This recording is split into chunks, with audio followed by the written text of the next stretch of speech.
I think I'm going to. This won't be a part two. This will be an add-on to a previous video I did, speaking about white fragility. So this girl is Gun Girl. She goes to gay pride parades and asks people questions, and it's all part of this sneaky, nitpicky, nasty, gay people. They need additional rights and all this stuff, and she's talking to people who they're supposed to be like, yeah, I agree with you. They don't. So I think one of them she asked, she's like, they need all this corporate support. Let's understand something. There's one lady, I'm glad she called her on it. Corporate support does not have anything to do with how people are treated in the outside world. Okay? Corporate support has nothing to do with laws. Corporate support has nothing to do with any real meaningful change. Corporate support is just going to give attention to things, which is good, but there'll be no long-lasting thing to that. Basically, they're using the gay people. They're using them almost, and the gay folks are using them too. That's life. Sometimes you get used, sometimes you. So she went with this one guy, and she's like, well, they need additional rights. What are the additional rights for? And the guy's like, no, in my state, in Nebraska, they can fire me for being gay. And she's like, oh, no. I'm talking about First Amendment, Second Amendment rights. See what she did? Two things there. First of all, I don't think she meant that specific. I think he caught her by surprise. That was a right hook. She was leaning, and he got her.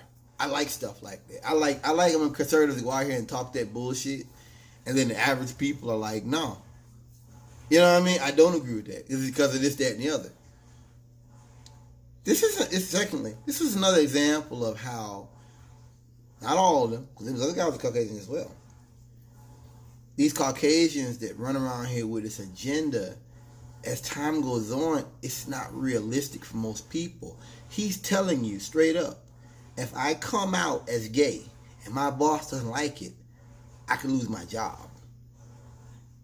So you're talking about the right to carry an AR-15 on your back.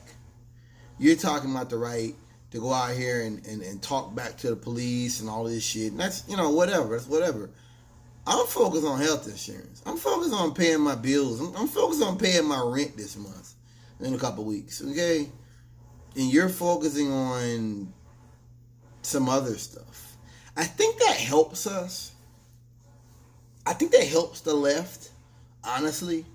I had to think about it. It helps because they're fixated on the Constitution. Nothing wrong with that stuff. The First Amendment's important, but the average person who's just trying to pay their rent and their car insurance and all that, they're like, nah, dude.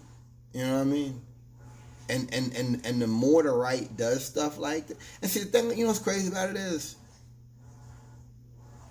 who is most likely to do that? To fire him for being gay? A conservative, right?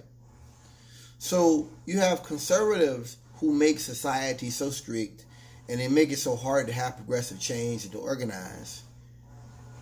If they weren't so racist or so bigoted and they weren't so hateful, I think people like Gun Girl would get more folks on her side. I'm going to say that again. If you didn't have people at the middle management, at the bottom, who were so homophobic, who were so hateful to gay people out of hand, who just, I hate gays because I hate gays. They ain't doing it to him. That gay guy could be his best employee, he could bring in the best numbers that month, all that. But if it wasn't for them being so nasty and I read a story about a cop that was basically told he wouldn't get promoted if he didn't tone down his gayness. And he ended up getting a bunch of money in the law. He won a lawsuit against the city for that. If it wasn't for that culture of just homophobic behavior, it wouldn't be so hard for her to get supporters. Because like I told you about Trump, I think a lot of white folks like what Trump talks about. I think at the end of the day, if he wasn't such a racist, so nasty, he would have got a lot more done. But, he's too stupid to understand this, that what Trump did was draw a line in America. And if you've got biracial grandchildren or black grandchildren or whatever, you got to make a decision. You know what I mean? Even if you don't necessarily like black people or, brown people, you can't support Trump unless you're a complete white supremacist. And he didn't have to do that. He could have played the game and played the ball, but he's alienated a part of America so badly. He's went one direction so far that you've got no choice. And same thing with Gun Girl coming out talking about it. I love talking about the Constitution. I love talking about your free speech and your Bill of Rights. I love to talk about that. But once again, like the guy said, if I come out as gay, I have to lose my job in Nebraska or Idaho, wherever the hell he lives. That's real talk. That's real. That's real people like me. That's not, ooh, space aliens and they're coming to get your guns. No, that's real. And that's happened. And that can happen tomorrow. That's real. And a lot of folks, gay or not, realize that. That's real.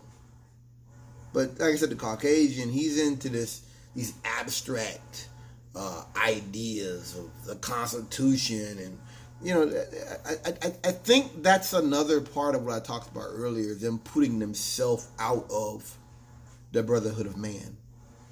Not that we did it. You put yourself out of the brotherhood of man by your behavior, by your actions.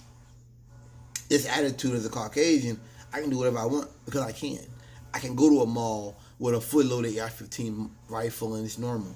I can, remember the boy in Springfield, Illinois, went to a Walmart with an AR-15 on his front, on his back, AR-15 on his back, bulletproof vest, he had the ball cap on, pistol in the holster with a bullet in the chamber. And he's going into Walmart to shop for bags or something. How do you, as a person, get it in your mind that that's normal? This is like right after the shootings in Texas. How do you get, like, we've got black kids getting killed for target shooting. We've got black kids getting killed for running away from the cops with a gun. Drop the gun, run, and still get shot.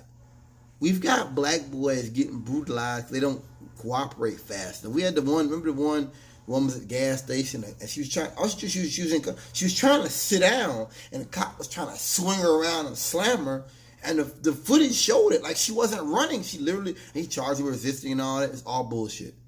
She was literally like trying to sit. She didn't want to get hurt. And he's trying to hulk up.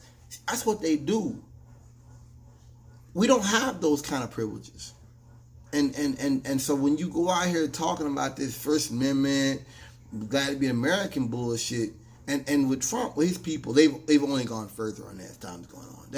They've only gone further with this cowboy mentality. And that's just not real for the average person. It's not. All these folks in debt. All these folks are trying to pay their rent. Hey, Trump don't really got nothing for them. And Gun Girl doesn't either.